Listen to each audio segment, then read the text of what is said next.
अस्सलाम वालेकुम। कैसे हैं आप? उम्मीद करती हूँ आप खैरियत से होंगे। आज का हमारा उन्वान है मुरक्कब। सबसे पहले हम मुरक्कब की तारीफ़ पढ़ेंगे कि मुरक्कब होता क्या है। जब तक हमें मुरक्कब का नहीं पता होगा हम उसकी इक़साम के बारे में कैसे पढ़ सकते हैं। तो इसलिए आइए हम चलते हैं इसकी तारीफ़ की तरफ। मुरक्कब की तारीफ़ दो या दो से ज़्यादा बामानी अल्फाज के मजमूए को मुरक्कब या कलाम कहते हैं। कलाम किसे कहते हैं? बात करना। किसी से हम कहते हैं ना को चलो वो उससे कलाम कर रहा है, वो उससे बात कर रहा है। ठीक है, दो या दो से ज़्यादा बामानी अल्फाज के मजमूए को क्या कहते हैं? मुरक्कब या कलाम। अब हम इसकी इक़साम की तरफ आते हैं। मुरक्कब की इक़साम। मुरक्कब की कितनी इक़साम है? मुरक्कब की दो इक़साम है, मुरक्कब ताम, मुरक्कब नाक़िस। कितनी इक़साम है? दो, ताम और नाक़िस। मुरक्कब ताम। अब हम मुरक्कब ताम की तारीफ़ के बारे में जाते हैं। मुरक्कब ताम क्या आता है? दो या दो से ज़्यादा बामानी अल्फाज का मजमूआ जिसे कहने वाले का मकसद पूरा हो जाए और सुनने वाले को बात समझ में आ जाए। ठीक है, कि ऐसे जुमला जो मुकम्मल हो, पूरा हो, कि सुनने वाले को, जो दूसरा पर्सन है बात सुन रहा है, दूसरा शख्स पास बैठा हुआ है, उसको पूरी बात समझ में आ रही है, वो उसको बेजारी महसूस नहीं हो रही सुन के कि वो जो इंसान है, एक इंसान जो है वो क्या बात कर रहा है। इसलिए मुकम्मल जुमला जो होता है, पूरा जुमला होता है, उसे मुरक्कब ताम कहते हैं। जैसे कि ये लड़का ज़हीन है, लड़के खेल रहे हैं, अहमद कराची गया है। ठीक है, ये मुकम्मल जुमले, इनमें किसी चीज़ की कमी नहीं लग रही, ऐसे ही ना। और मुरक्कब ताम को कलाम ताम या जुमला भी कहते हैं। आप इसे मुकम्मल जुमला भी कह सकते हैं मुरक्कब ताम को। ठीक है, मुरक्कब ताम, कलाम ताम या मुकम्मल जुमला भी इसको कहा जाता है। ठीक है, अब हम चलते हैं मुरक्कब नाक़िस की तरफ। मुरक्कब नाक़िस जो है, ऐसे मुरक्कब को कहते हैं, ऐसे जुमले को कहते हैं जिससे कहने वाले का मकसद, जो उसका असल मकसद होता है, वो सुनने वाले की समझ में ना आए। ठीक है, और कहने वाले का मतलब जो है समझने के लिए इसे किसी और, क्या होता है, इसे किसी और बात का इंतज़ार हो, मतलब कि लगे तो कि जैसे बात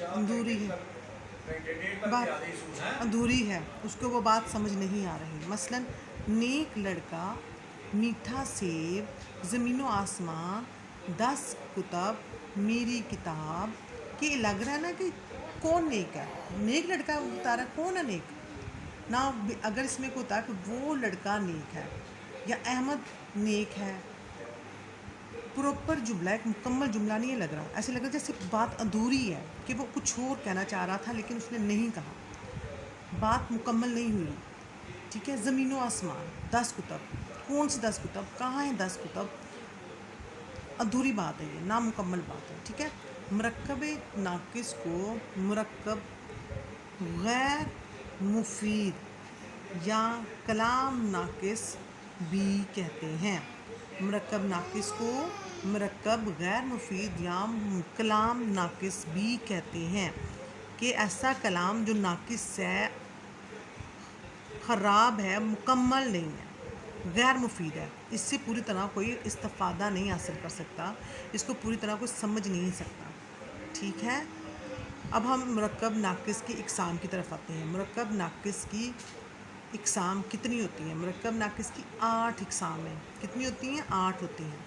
मुरक्कब इज़ाफ़ी, मुरक्कब तौसीफ़ी, मुरक्कब अत्फ़ी, मुरक्कब अददी, मुरक्कब जारी, मुरक्कब इशारी, मुरक्कब ताबे मौजू, ताबे मुहम्मल। ठीक है, ये इसकी 8 इक़साम है। अब हम चलते हैं मुरक्कब नाक़िस की इक़साम की तरफ। उसकी आज आपको मैं एक किस्म के बारे में बताऊंगी, बाकी जो किस्में हैं वो अगले वीडियो में आपको बताऊंगी।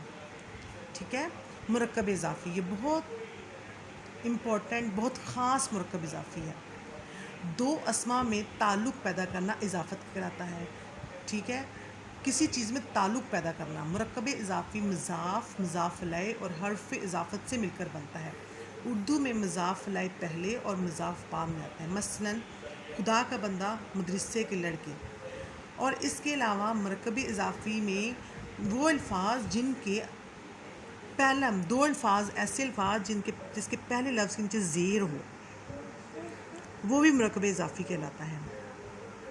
جیسے کہ کوہ طور، کہ طور کا پہاڑ، تو کا بیچ میں لگ گیا نا، تو اس لیے اس کی یہ بھی پہچان ہے کا کی کے، اور اس کے علاوہ پہلے لفظ کے نیچے اعراب لگاؤ، زیر لگی ہو. ٹھیک ہے، وہ بھی مرکب اضافی کہلاتا ہے. یہ آج کا ہمارا سبق تھا. اب اس کی باقی اقسام جو ہے میں آپ کو اگلے سبق میں بتاؤں گی.